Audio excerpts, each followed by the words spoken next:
Jonathan stood before the fence, desperately wanting not to go. "Did you hear me?" said the corporal. "Now!" "Go on, boy," encouraged another. "It'll be all right. Nothing's going to happen to you." "Move," said the corporal, his voice tightening. Slowly, Jonathan climbed the fence and dropped to the other side. It was then the corporal reached across the top rail and for a moment held Jonathan's arm. "Do exactly what I told you to do," he said, "and you'll be safe." Jonathan remained where he was, unmoving. "You ran before," said the corporal to Jonathan. "Didn't you?" Jonathan nodded. The corporal's voice was low. "Now all you have to do is let us know if they're sleeping or not. That's all." Jonathan was afraid to look up.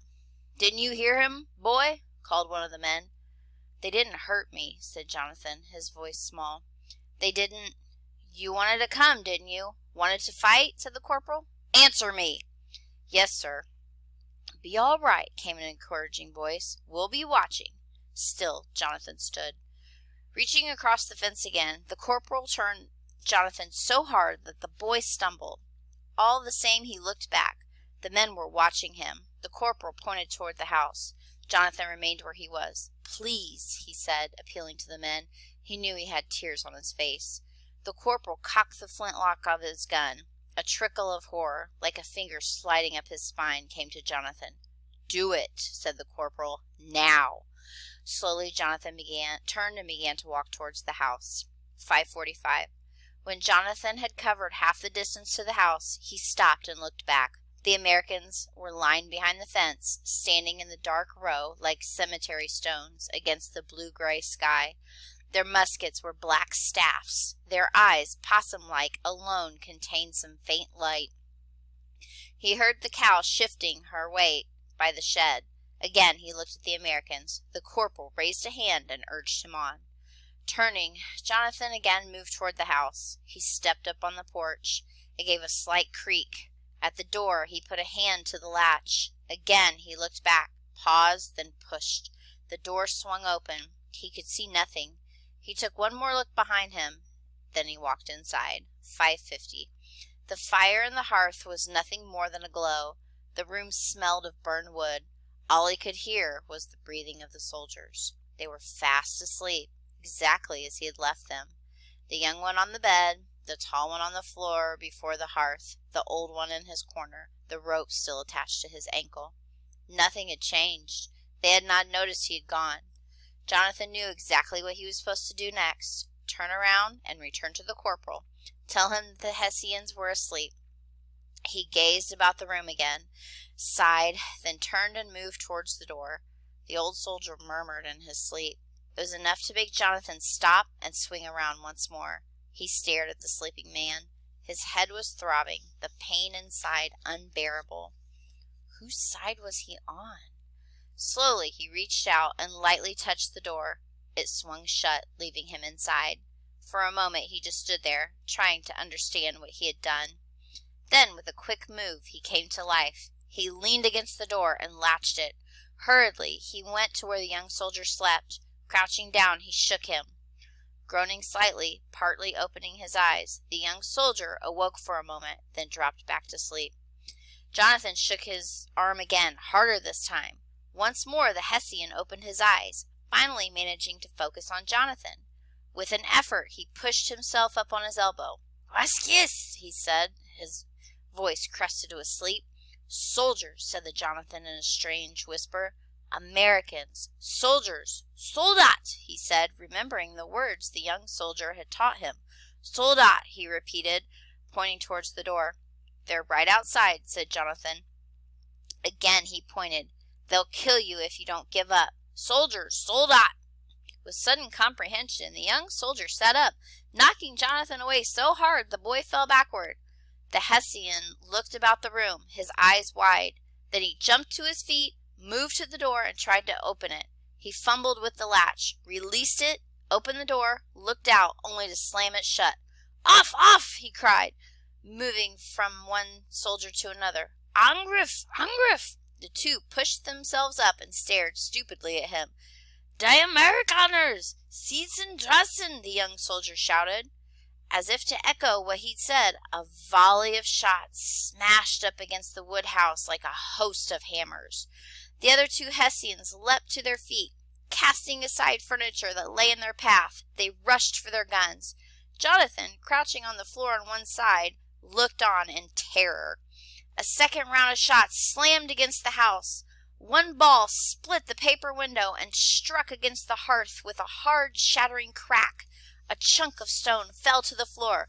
"Surrender!" came a voice from outside. It was the corporal's voice. "You're surrounded. Give yourselves up. Your lives will be spared." The Hessians, completely disheveled, unbuttoned, bootless, listened intently. They stood in the middle of the room, guns in their hands, with look of utter stupefaction on their face. "Surrender or be killed!" came the corporal's voice again. Jonathan listened, horrified. The corporal knew the Hessians understood no English. Jonathan had told him. It was the old soldier who finally reacted.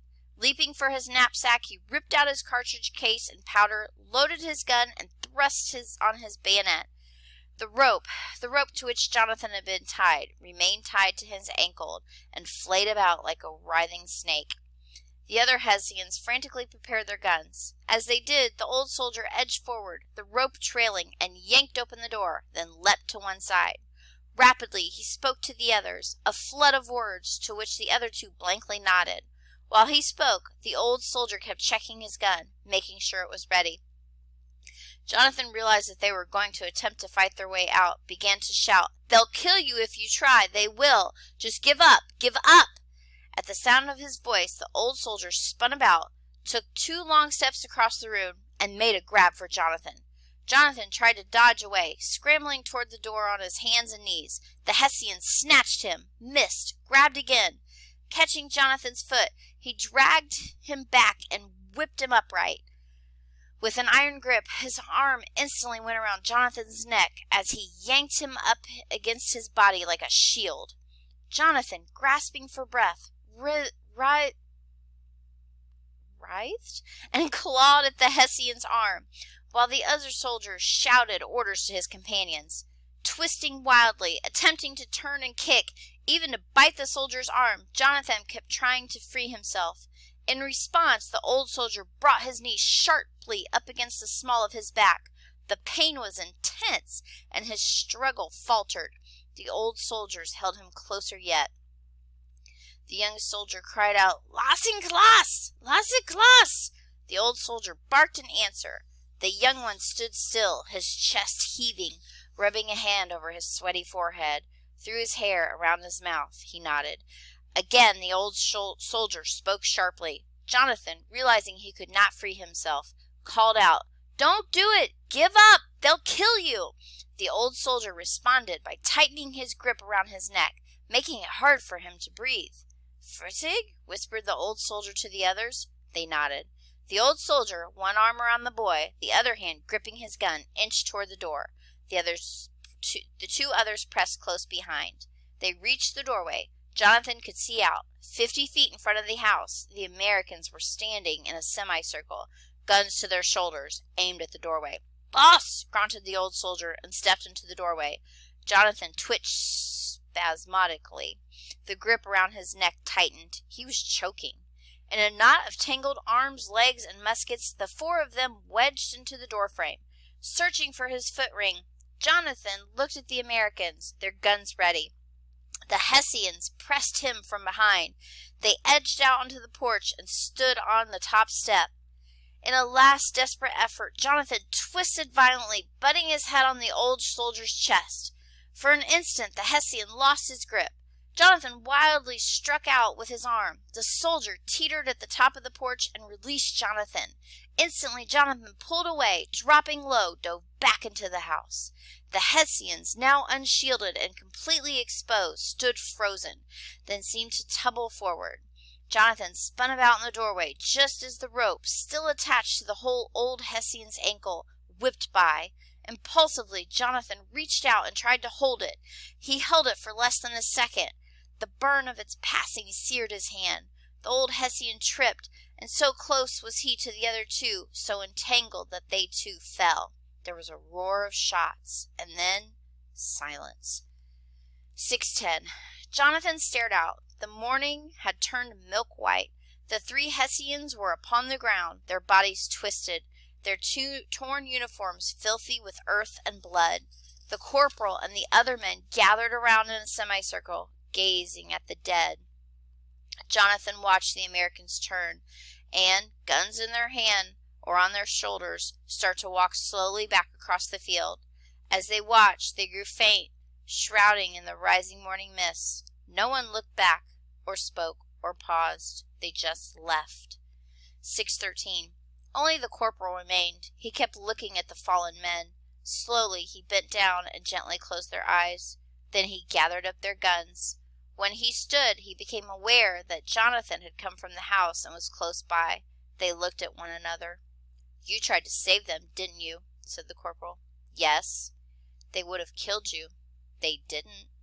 The corporal looked beyond Jonathan to the house, then to the line of retreating men, then to the rising sun. He seemed to speak to the air. "They killed one of ours yesterday, and you don't know how many others before. At Long Island, they bayoneted the wounded. They were soldiers. So am I. So are you. You were lucky, that's all. There's nothing more to it." Jonathan stared at him. The corporal attempted to return the look. Suddenly he turned away and said, "Go get your gun. It doesn't belong to you. It needs returning." Heavily, Jonathan turned and went back inside the house. It took time for him to find his gun. It was buried as it was beneath the rubble of the room. Slowly, he pulled it clear and grasped it in his hands. He looked down at it, then lifting it, holding it by the barrel, he swung it over his head. With the surging strength of his exploding rage, he brought it down against the stone hearth. The shock shot through his bones. The gun almost fell from his grasp, but now his rage had seized him completely, pouring through him. Gripping the gun even tighter, he began pounding it against the stones, again and again and again. The gun stock splintered. The metal bent and burst. Pieces flew in all directions. He fell to his knees, sobbing. Jonathan felt a hand tighten on his shoulder. "Come," said the corporal, "it's time to go." 6:40.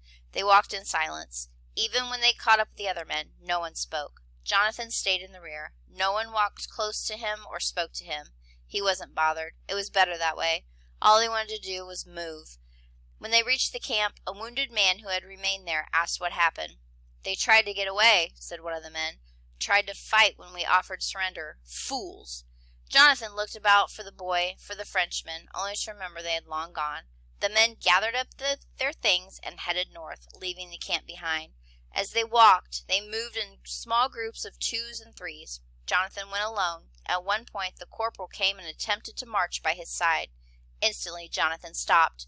The corporal stopped too. "Leave me alone," said Jonathan.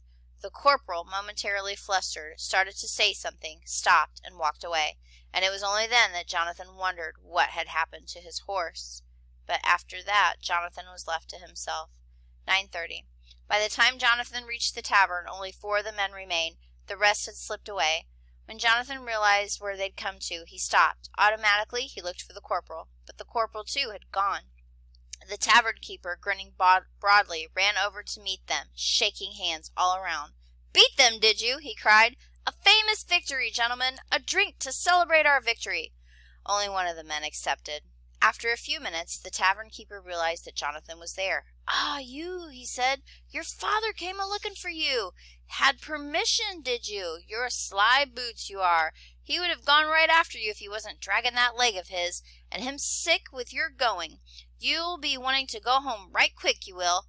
Jonathan said nothing and started to move. Then the innkeeper remembered. "Hey," he called, "where's my gun?" Jonathan stopped and turned. "It's gone." "What happened to it?" "You gave me your word, boy." Jonathan, not wanting to explain, simply walked away. "The honor of your word," cried the tavern keeper after him. "I'll be after your paw." Jonathan reached home. When he stepped into the clearing before their house, no one was about. The only thing moving was smoke rising from the chimney. For a moment he studied the doorway, preparing himself to go in. But as he stood there, a vague, soft chopping sound came. He listened. It was the sound of a hoe striking against the earth. It was as if a clock had begun to tick again. Turning, Jonathan walked to the field, moving amidst the trees,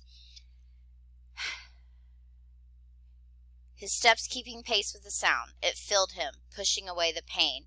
Briefly he stopped, feeling as though he was seeing a mirage. it was himself he seemed to see, himself